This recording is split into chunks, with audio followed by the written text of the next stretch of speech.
എടുത്താലും എടുത്താലും തീരാത്ത പണി ഈ വീട്ടിൽ മാത്രമേ കാണൂ. സഹായത്തിന് ആരെങ്കിലും നിർത്താൻ പറഞ്ഞു അതും കേൾക്കില്ല. ഈ പണിയൊക്കെ ചെയ്യാനാത്രേ കല്യാണം കഴിച്ച് കൊണ്ടുവന്നത്. ഇവിടുത്തെ മനുഷ്യന്മാരുടെ കാര്യം നോക്കാൻ തന്നെ 2 കൈയും കാലും പോരാ. അതിനിടയില ഒരു പശു, ഒരു പട്ടി. ഓ, വെട്ടി വിഴുങ്ങാനൊന്നും തന്നിട്ടില്ലെന്നറിയാം. കിടന്ന് കുരയ്ക്കണ്ട.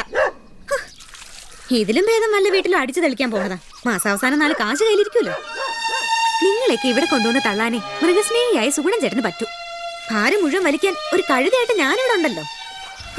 ഒരു കറവക്കാരനെങ്കിലും നിർത്താൻ പറഞ്ഞപ്പോ എന്താ പറഞ്ഞെന്നറിയോ? നാട്ടിലുള്ള മുഴുവൻ പശുക്കളുടെ അകിട് തടവുന്ന കൈയും കൊണ്ട് എന്റെ പശുവിന്റെ അകിട്ടിലേക്ക് ആരും വരണ്ടാന്ന്. എന്നാ അവനവൻ ചെയ്യോ? അതിന് ബിന്ദു വേണം. പാക്കറ്റ് പോലെ മേടിച്ചാൽ മതിയെന്ന് 1000 തവണ പറഞ്ഞതാ. അപ്പൊ അതിന് ഗുണമേന്മ പോരാത്രേ.